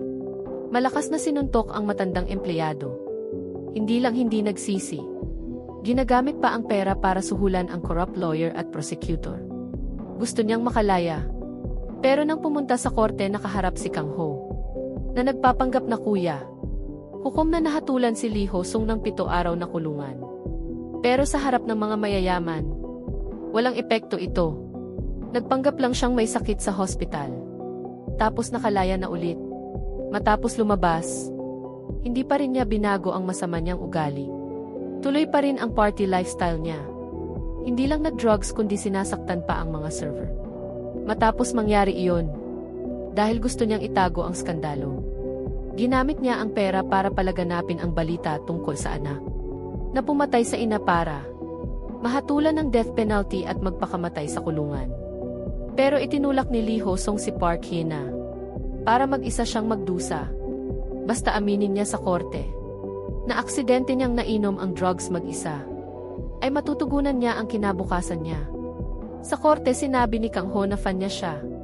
Sa harap ng fan ay hindi pwedeng magpanggap, dahil ang fan lang ang tunay na sumusuporta sa kanya. Naalala niya ang sinabi ng corrupt lawyer sa kanya bago ang trial. Binabala niya na sundin ang sinabi niya. Kailangan pa niya mag-shoot ng commercial. Kailangan pa niyang mag-shooting ng movie. Ang mga bagay na ito ay matutugunan lang ng mga mayayaman. Sinabi ng corrupt lawyer na siya lang mag-isa noong araw na iyon. At siya lang din ang nag-drugs. Kaya sa harap ni Kang Ho umamin siya sa lahat. Gusto mo pang kunin ang phone records niya para tingnan kung may communication kay Lee Ho-sung. Pero ang chief prosecutor ay nasuhulan na ng mga mayayaman. Ginamit ang dahilang walang evidence para tanggihan. Sa oras na ito tumayo ang corrupt lawyer at sinabi na si Park Hye-na ay dahil sa epekto ng kaso. Nagkaroon ng malalim na depression at nag-submit ng medical certificate mula sa hospital. Hiniling sa hukom na mabilis na maghatol. Ang pressure mula sa maraming panig ay hindi mo na kaya si Kang Ho. Pinilit mong hindi maghatol sa korte, kundi husgahan ang ibang tao na may kinalaman sa kaso. Ang taong ito ay ang server na binugbog ni Lee Ho-sung. Hindi mo inaasahan na sasabihin niya sa korte na siya ang nanakit. Si Lee Ho-sung, napakasama talaga na hindi matiis. Matapos maglasing binugbog ang server. Pero sa korte, sinabi ng server na siya ang nanakit dahil nasuhulan na siya matagal na. Para magsinungaling sa korte, ang layunin ay itago ang drug scandal. Hiniling ni Kang Ho na sabihin niya ang totoo. Sinabi niya na nag-away siya sa manager. Dahil sa galit kaya sinuntok ang manager. Tiningnan mo ang testimony na puno ng butas. Tinanong mo kung magaling ba siyang makipag-away. Sinabi niya na hindi siya marunong makipag-away. Sinabi mo na ang manager na sinuntok niya ay judo athlete. Kaya dapat magaling siyang makipag-away. Nagmadaling binago niya ang sinabi na magaling siya makipag-away. Kaya nahulog siya sa trap mo. Bumaba ka mula sa judge seat. Nagulat ang lahat. Sa mahabang panahon, hindi pa nakakita ng hukong bumaba sa platform. Tinawag ka ng corrupt lawyer pero tinanong mo pabalik. May rule ba na bawal kang bumaba? Hindi na nagsalita ang corrupt lawyer. Pagkatapos iniabot mo ang kamay mo sa kanya. Akala niya makikipagkamayan ka. Mahigpit mong hinawakan ang kamay niya. Sa maraming taong karanasan mo sa pakikipag-away, ang ganoong malambot na kamay ay hindi makakapag-away. Hinawakan mo ang kamay niya at nag-conclude na ito ay hindi kamay na kayang manakit. Tapos tinanong mo kung hindi ba siya marunong makipag-away. Paulit-ulit mong tinanong hanggang nakakuha ng sagot. Sinabi niya na hindi siya marunong makipag-away.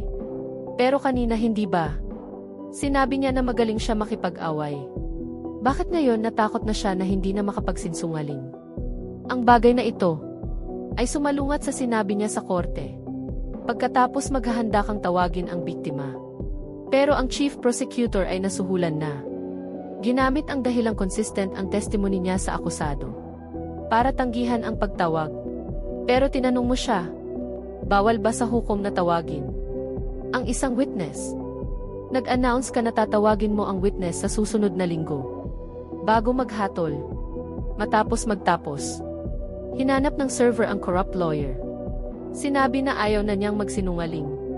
Dahil ang hukong ito ay hindi katulad ng iba. Laging nakakatakot para sa kanya. Higit pa dito ang totoo ay mas nakakatakot pa sa iniisip. Noong araw na iyon nagdadala lang siya ng alak. Para sa mga mayamang anak. Pero dahil nag-drugs ang mayamang anak at nag-hallucinate, binugbog siya ng malala. Buti na lang dumating agad ang manager at humarang sa harap niya. Kung hindi siguro namatay na siya, ayaw na niyang ibenta ang konsensya para sa gagong iyon. Pero tinakot siya ng corrupt lawyer. Kung hindi susunod sa sinabi, sasabihin niya na nagtitinda siya ng drugs. Kapag ganun, mas malala pa ang kaso niya. Nanahimik lang siya sa ibang development. Nagkunwer si Kang Ho na customer para puntahan ang manager. Sinadya mong inisin siya. Gusto mong subukan kung gaano siya kagaling. Hindi mo inaasahan na sa ilang galaw lang natalo ka na niya. Tunay ngang karapat-dapat na judo athlete ang lahat. Ang diskarte mo ay parang tipaklong na sumisipa sa gulong na pilitan ka. Naipakita ang tunay mong pagkakakilanlan. Agad na naging respetuoso ang manager. At naintindihan kung bakit ka narito. Nagmadaling sinabi na wala siyang alam. Sinabi mo sa kanya, ang taong sumasakay sa kanya ay tutulungan mo. Ibig sabihin, tutulungan mo siyang makabawi sa lahat ng hinanakit. Si Park Hae-na ay sikat na aktres sa South Korea. Dahil sa resources niya naging girlfriend ni Lee Ho-sung. Pero dahil gusto niyang itago ang drug scandal niya, itinulak niya siya sa korte para mag-isa siyang magdusa. Matapos magtapos, hinanap niya ang corrupt lawyer. Nagsalita siyang nalulungkot na ang mga kasalanang dinadala niya ay maaaring maparusahan ng 5 taong kulungan. Higit pa dito ang pangalan niya ay mapapangit na habang buhay. Pero sinabi sa kanya ng corrupt lawyer na kumalma. Si Lee Ho-sung ay nasentensya ng 7 araw.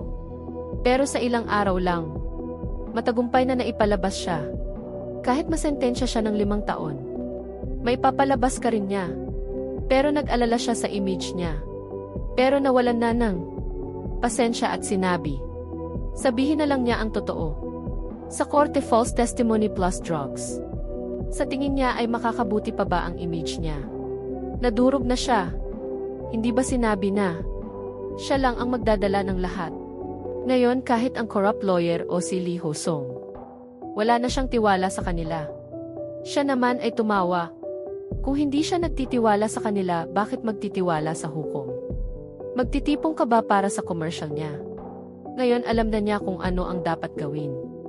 Hindi pa rin siya sumusuko sa balak na makita si Lee Ho-sung. Pero sa oras na ito, gusto lang niya na mawala ang relasyon nila. Paano pa niya makikita ulit? Sa sandaling ito na-realize niya na siya ay isang laruan lang na pwedeng itapon anumang oras. At ang manager na nakita ni Kang Ho, pumunta siya kay Lee Ho-sung at sa corrupt lawyer. Siya ay tinukoy ng hukom na maging witness. Para sa korte, sinabi ng corrupt lawyer na pwedeng tumanggi ang witness. Pero gusto ng manager na pumunta sa korte para sabihin ang totoo. Hindi na kaya ni Lee Ho-sung. Tinanong niya kung magkano ang gusto niya. Sinabi niya sa kanila na huwag siyang pinsalain sa self-respect. Narinig ni Lee Ho-sung iyon at tumawa pa. Sinabi na ang pagbibigay ng pera sa kanya ay pang-insulto ba? Mula pagkasilang iba-iba na ang estado ng bawat tao. Iba-iba rin ang posisyon sa buhay. Ang pagpapatunay sa kanya ng posisyon niya. Bakit naging pansira sa self-respect? Pero hindi na niya kaya pang marinig. Direktang sinabi kay Lee Ho-sung na hindi lahat ay masosolusyonan ng pera. Galit na direktang nananakot. Kung gusto niyang magpatunay sa korte ay pumunta. Pero hindi niya alam kung anong mangyayari. Pagkatapos, kinabukasan sa korte, patuloy na tinanong ni Kang Ho si Hae-na na siya lang ba mag-isa ang nag-drugs? Pero sinabi niya na totoo iyon. Akala niya hangover medicine iyon. Hindi niya alam na drugs kaya ginamit niya. Sobrang tiyak pa ng attitude niya. Kahit disappointed ka sa kanya ay hindi ka sumuko. Sinabi mo sa kanya na, bilang isang fan, tinanong mo kung mabait ba siya. Pinagtibay niya na mabait siya. Pagkatapos nagpresenta sa iyo ang corrupt lawyer na si Park Hae-na ay nakikibahagi sa charity activities. Nakilala na niya ang pagkakamali niya at nag-reflect ng malalim. Umaasa na makakasama ito sa pagtatakda ng araw ng sentencing. Pero tumawa ka ng mapanuya. Tapos tinanong mo ang server kung totoo ba ang testimony niya dati. Ulit na naman inamin ng server. Hiniling mo sa court police na tawagin ang witness. Pero ang resulta ay wala ang witness. Tumawag ang subordinate pero hindi makuha. Sa sandaling ito naintindihan mo na lahat ng tao ay nasuhulan na. Galit ka umalis sa judge seat. Tiningnan ng prosecutor ang corrupt lawyer. Pareho silang tumawa sa nakakaawang itsura ni Kang Ho. Nagbibiro sila kung dapat ba nilang suhulan ka. Hindi pa nila nakita ang ganitong mahangang lawyer. Hinanap kanya ng mag-isa hiniling sa hukom na huwag nang maging matigas. Makipag-alyansa sa kanya tulad ng dati. Mas mabuti iyon para sa lahat. Higit pa dito masaya rin naman ang dating pakikipag-cooperate. Pero, hindi alam ng corrupt lawyer na ang kausap niya ay si Kang Ho. Patuloy niya kang tinakot. Kung gusto mo pang maging hukom, kailangan mong sumunod sa kanya. Hindi masaya ang pag-alis ninyong dalawa. Hinanap mo si Park Hena. Nilabas mo ang phone at sinabi na hindi ka mag-record. Makikipagkita lang bilang fan. Sinabi mo sa kanya na base sa kasalanan na inamin niya, 5 taon na kulungan ang minimum. Kung ganun ay mawawala ang buhay niya. Tinanong mo ulit si Park Hena. Mabait ka ba? Tinanong niya kung ano ang dapat niyang gawin. Sinabi mo na maging mabait. Sa oras na ito dumating din ang server. Nagkunwari siyang hindi kilala si Hena. Tumawa naman si Kang Ho at sinabi, isang artista at isang server. Pero ang prosecutor at lawyer na nag-investigate ay iisang tao lang kayo. Ayaw nang magsalita ni Kang Ho kundi babala lang sa kanila na malas nila na nakasalubong ka. Tiyak na imbestigahan mo hanggang dulo. Tapos umalis ka. Ang naiwan na dalawa ay nabubulinggit. Tinanong niya kung ano ba talaga ang nangyayari. Sinabi naman niya na malaki ang problema nila. Matapos lumabas, pumunta si Kang Ho sa secret base ni Lee Ho Sung. Pagpasok sa kwarto tiningnan ka lang niya. Nakaupo siya sa chairman seat na may mayabang na mukha. Tapos direkta siyang nagsalita. Sinabi sa iyo, lahat sila ay nag-drugs. Alam mo na lahat ng bagay na ito. Higit pa dito hindi pa matagal sa kwartong ito. Tinanggap mo ang proposal ng corrupt lawyer. Ginamit ang death penalty ng lalaking iyon para takpan ang bagay na ito. Akala niya magkakasamang barko sila. Bakit sa loob lang ng ilang araw? Naging ibang tao ka na. Natulala ka sa kinatatayuan mo. Hindi mo alam kung gaano karaming masama nang ginawa ng kuya mo.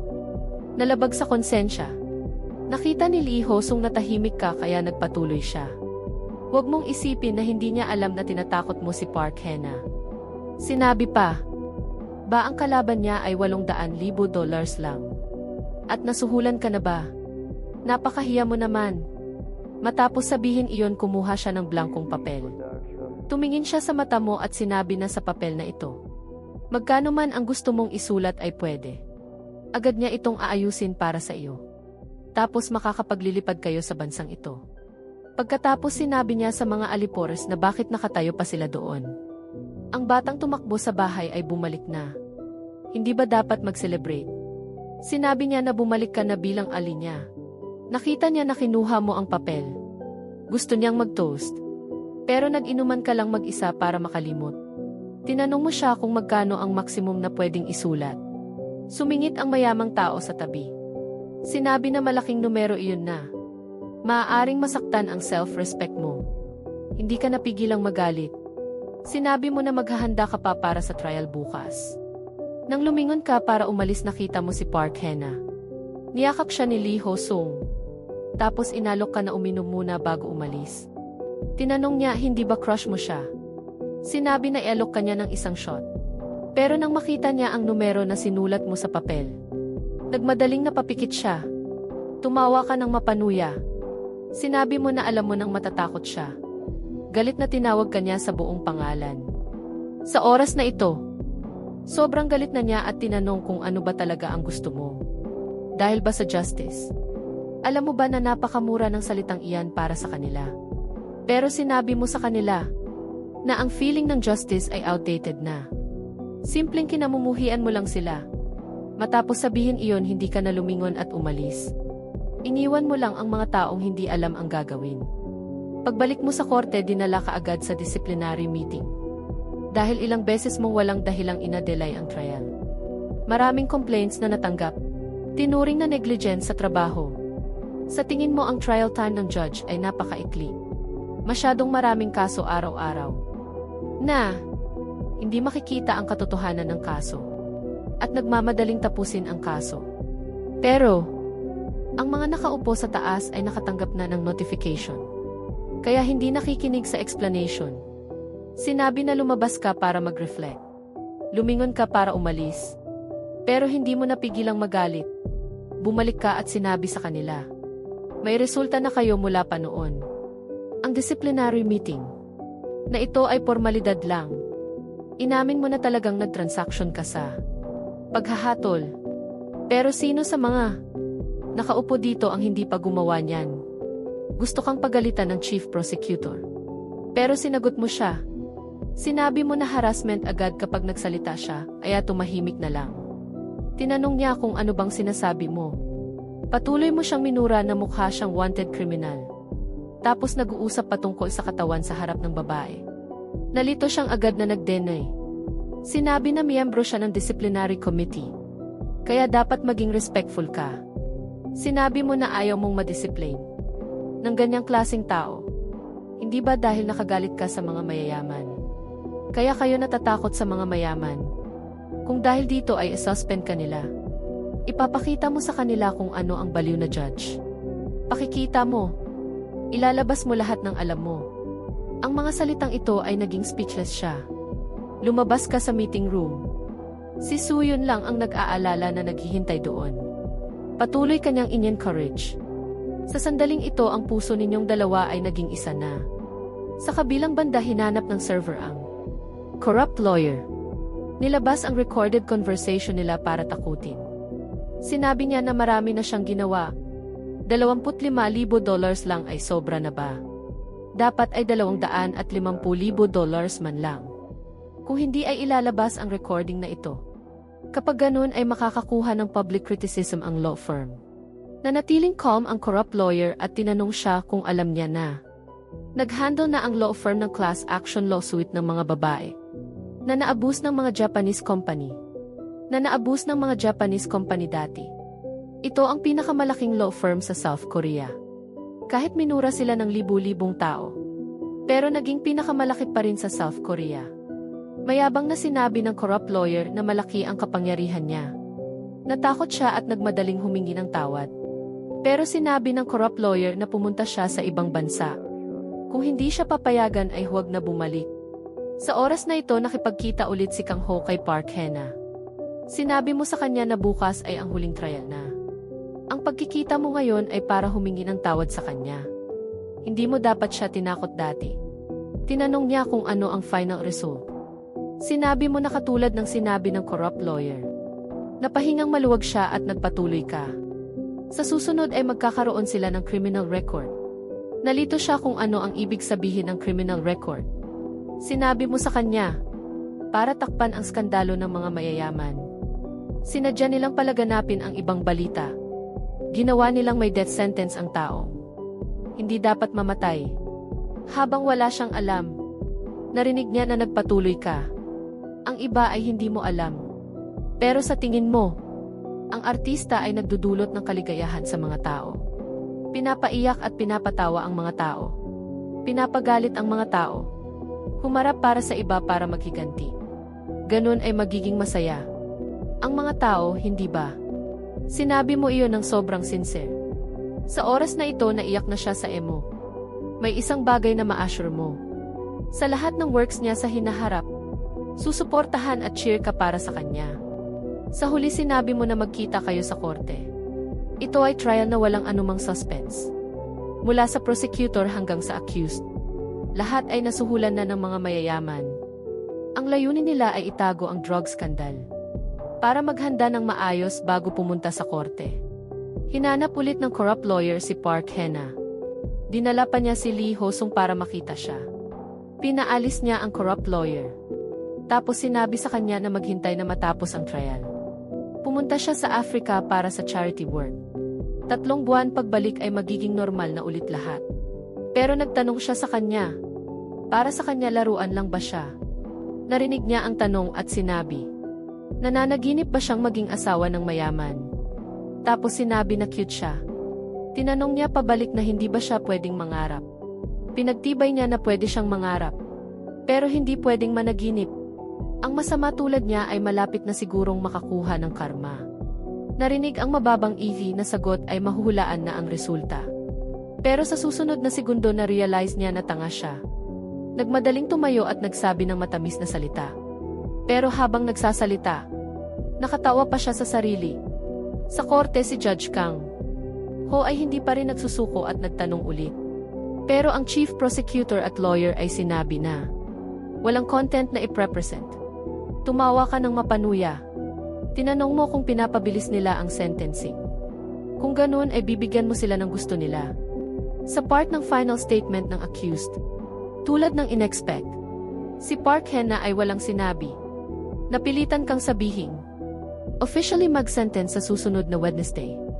Tumango ang lawyer at chief prosecutor na nagkakaintindihan. Pero sa exact na oras na ito tumayo siya. Sinabi na gusto niyang magbigay ng final statement. Sa oras na ito alam mo na dumating na ang chance na mabago ang sitwasyon. Hindi mo inaasahan na ang sinabi niya ay yung mga dating sinabi pa rin. Sobrang disappointed ka.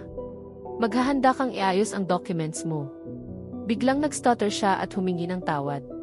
Pagkatapos inamin na lahat ay kasinungalingan. Ang luha niya ay umaagos na sa loob ng puso niya. May determinasyon na siya at ikwento niya ang buong nangyari noong araw na iyon.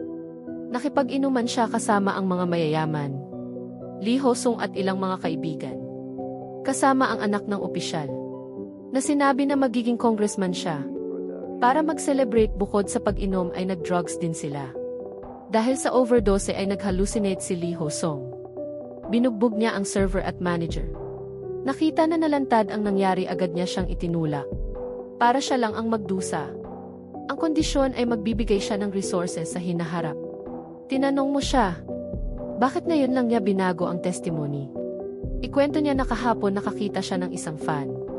Ang fan, na umaasa na maging mabait siya. Siguro na intindihan na niya talaga kung ano ang dapat gawin. Ang mga salitang iyon ay ang sinabi mo rin. Gusto rin niyang maging artista, na magdudulot ng kaligayahan sa mga tao. Tinanong mo siya, kung pwede niyang sabihin kung sino ang kasama niyang nag-drugs. Noong araw na iyon, walang pag-aalinlangan niyang sinabi ang bawat pangalan. Lee Ho-san Sifi ng Osan Group. Professor Kang In-young ng Korean University. Hospital Department Head Choi Ming-ok. Bawat pangalan na nabanggit ay nakakagulat sa nakarinig. Nang lumabas ang huling pangalan, agad na nanigas si Soo-yoon sa kinatatayuan. Pagkatapos sinabi ni Kang Ho sa Chief Prosecutor, Lee Ho-sung CC ng Osan Group. Korean University Professor Kang In-young. Hospital Department Head Choi Ming-ok. Bawat pangalan na binasa mo ay napakatalas.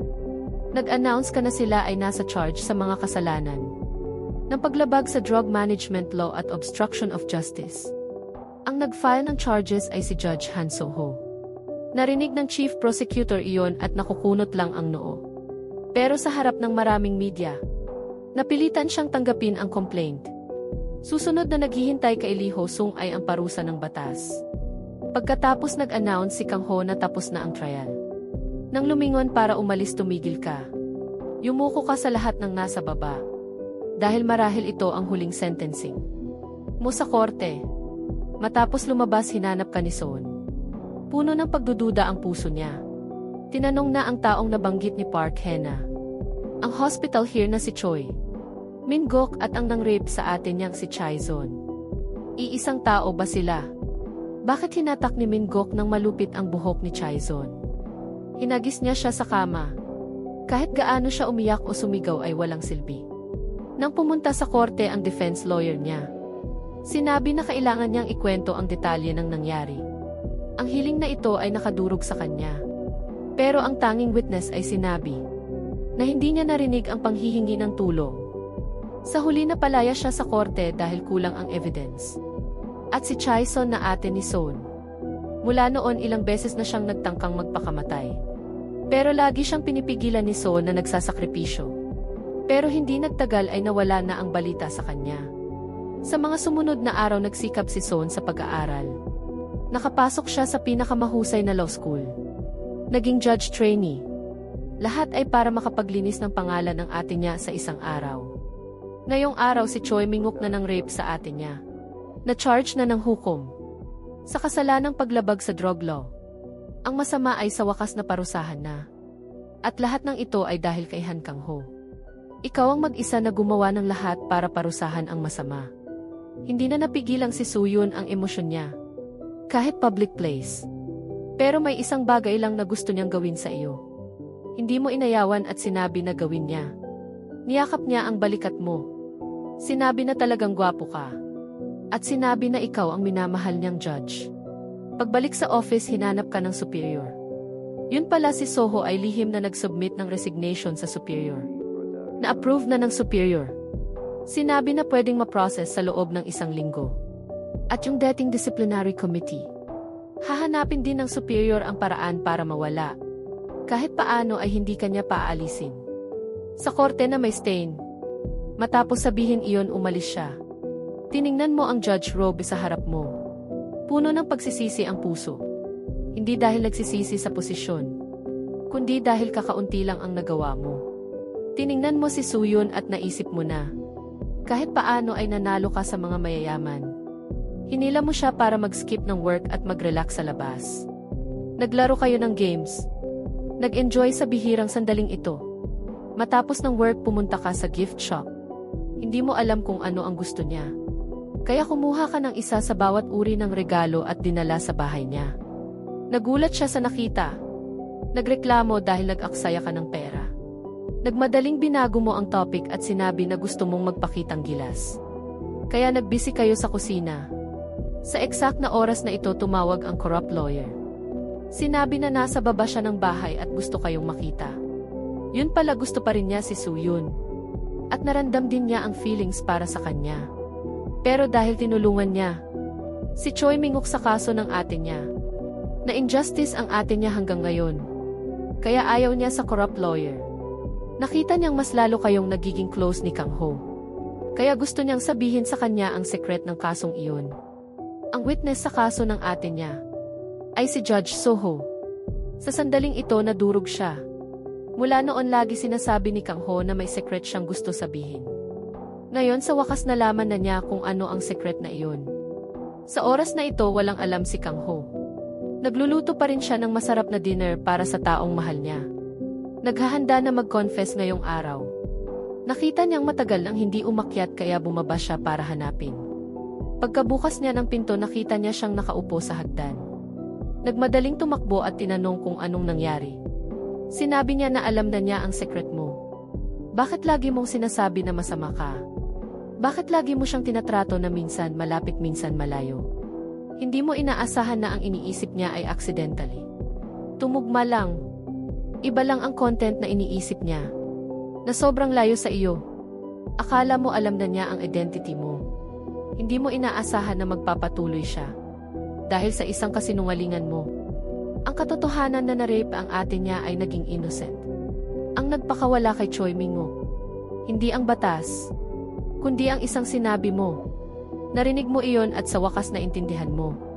Sa oras na ito, natulala ka sa kinatatayuan mo. Hindi mo alam na ang kuya mo ay accomplice. Na naging dahilan ng injustice sa ate niya. Gusto mong magpaliwanag pero ayaw niyang marinig. Ito ang chief prosecutor. Na nasuhulan ng mga mayayaman. Pero ngayon, tapos na ang panahon ng mga mayayaman. Ang timely na pagbabago ng panig ay ginawa siyang star. Tunay ngang napakahina ng relasyon na nakabase lang sa interest. At si Son na alam ang totoo ay tahimik lang at hindi nagsasalita. Sa party pagkatapos, hinanap niya si Son. Nakipag-usap sa kanya pero indirect pa rin. Ilang araw na lang ay matatapos na ang internship niya. Malapit na rin siyang makagraduate. Kaya magiging mahirap ang paghahanap ng trabaho. Dahil nag-resign si Kang Ho ay walang magre-recommend sa kanya. Naging opportunity para sa kanya na sabihin na pwede niya siyang i-recommend. At tinanong niya rin ang recent status ni Kang Ho. Mula nang mag-away sila ay hindi na sila nag-contact. Sinabi niya na hindi niya alam kung nasaan siya. Pero sa mata niya, siya lang ay isang taong nag-suck up sa superior. Nagpatuloy siyang nagyayabang sa recommendation letter niya. Kung gaano ito kahalaga. Matapos sabihin iyon, nagsimula siyang maging bastos. Hindi siya nagsalita. At ginamit ang killing move na itinuro ni Kang Ho. Ang may-ari ng restaurant sa tabi. Nakita iyon at nag-thumbs up. Pagkatapos sinabi niya Chief Prosecutor Hong Trong-ith. Dahil sa lahat ng ginawa niya sa nakaraang panahon. Opisyal na idedemanda niya siya. Nasaktan siyang nakahiga sa sahig habang tiningnan siya. Matapos sabihin iyon, tumalikod siya at umalis ng decisive. Sa oras na ito, hindi rin idle si Kang Ho. Hinanap mo ang kasama na nakipag-away mo dati. Sumulong siya at sinuntok ka. Hindi ka bumalik ng suntok at tinanggap mo ang 2 pang suntok. Ang layunin mo ay para makalabas niya ang galit. Tapos sa pamamagitan ng connections niya, gusto mo siyang maghanap ng ate ni Son na si Chaeson. Ito ay tiyak na specialty niya. Sinabi mo na magmadali siya. Kung hindi sa susunod ay hindi ka titigil. Higit pa dito, ang evidence ng crimes niya ay ilalabas din. Galit siya pero hindi nakapagsalita. Napilitan siyang maghanap. Pagkatapos hinanap ni Kang Ho ang Big Brother Madong sa kulungan. Siya ay dahil sa pagmamahal ay nanatili sa fast food restaurant para sa may-ari. At gusto rin niyang tuparin ang pangarap niya doon. Na maging chef. Sobrang kilala niya ang kapatid na ito. Wala masyadong totoo sa sinasabi. Nag-exaggerate pa siya sa pagkukwento sa may-ari. Direktang tinanggihan ng may-ari si Kang Ho. Hindi niya inaasahan na direktang naglabas ka ng $25,000. At hiningi na mag-invest. Agad na naging excited ang may-ari. Nag-introduce tulad ng professional na host. Napaka-confident namin sa hygiene level ng restaurant. Hindi lang namin alam kung magiging satisfied kayo sa work. Gusto ninyo bang mag-tour muna? Galit na tinanong ng Big Brother Madong kung ano ang ginagawa ng may-ari. Alam ba niya kung anong klase ng pera iyon? Agad siyang pinaupo ng may-ari at nagpatuloy. Para makapasok kayo ng maayos, gagawin ko ang lahat para tulungan kayo. Pagkatapos nagbago ng lubusan si Kang Ho. Nagsikap siyang matuto ng cooking knowledge.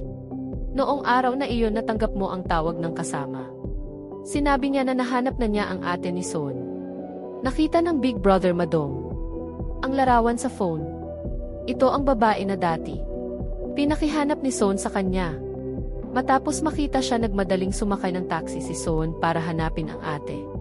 Nakita ang ate na may masayang ngiti. Ang bigat sa puso niya.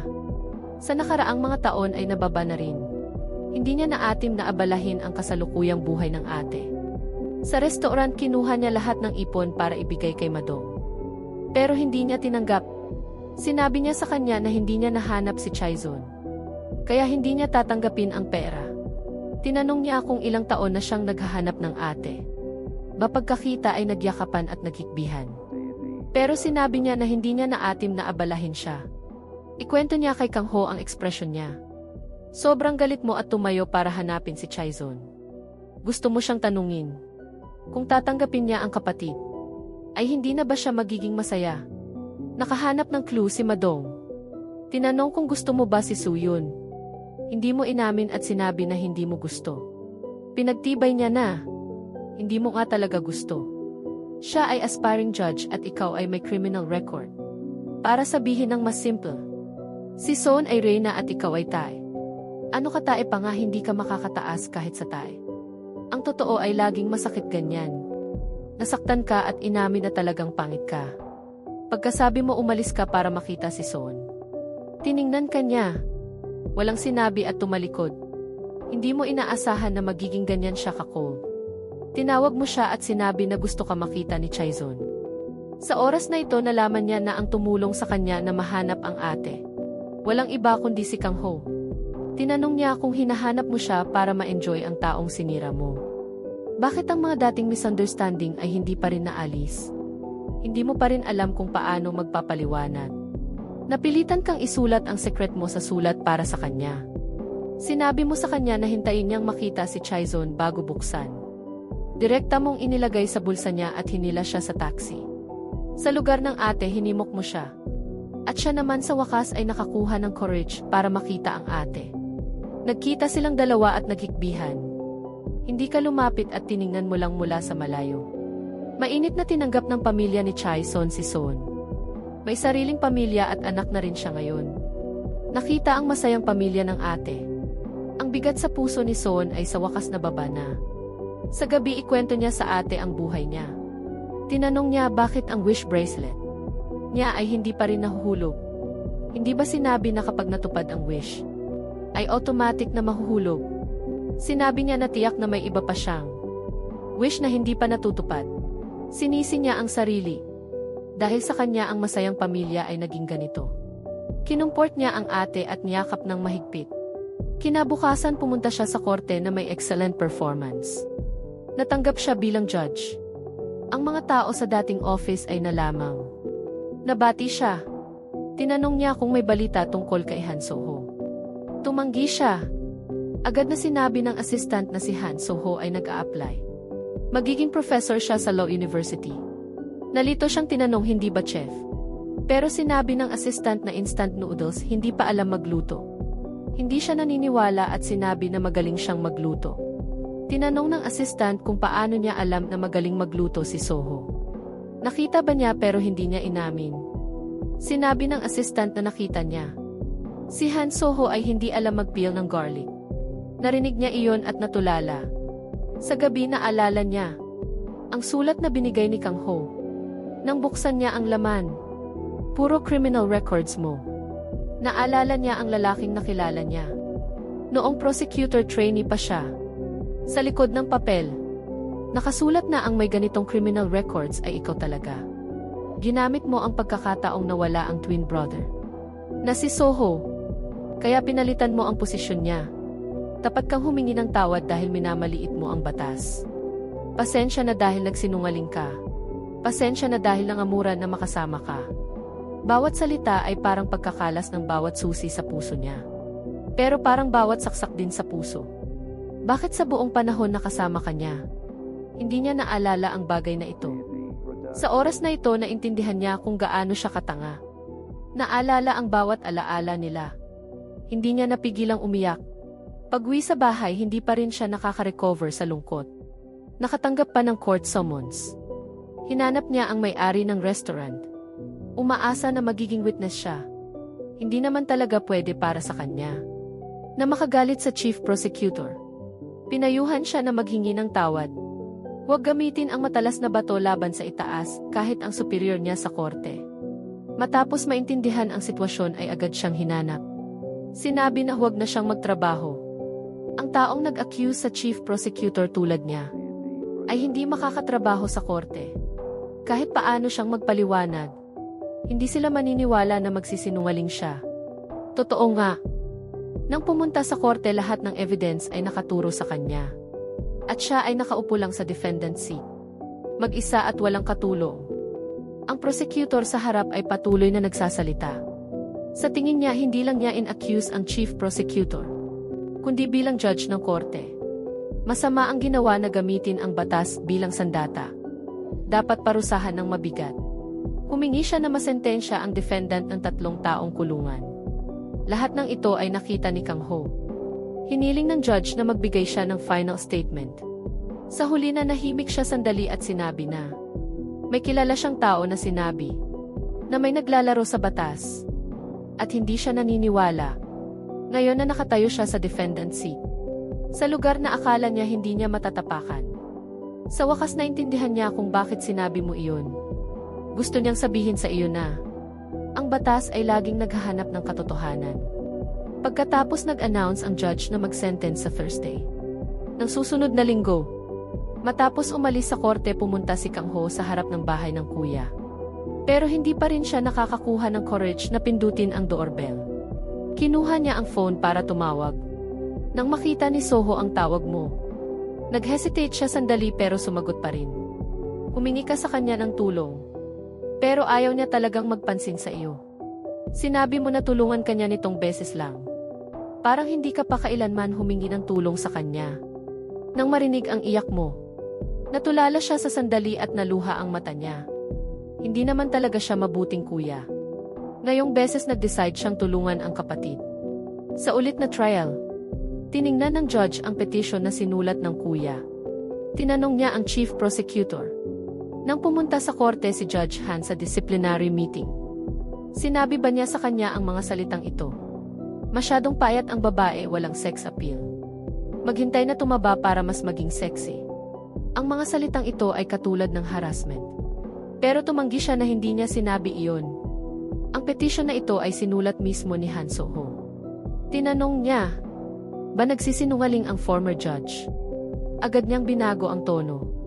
Sinabi na nakalimutan na niya matagal na. Susunod tinawag ng judge ang witness sa korte. Nang pumasok si Kang Ho, natakot siya na hindi na makaupo.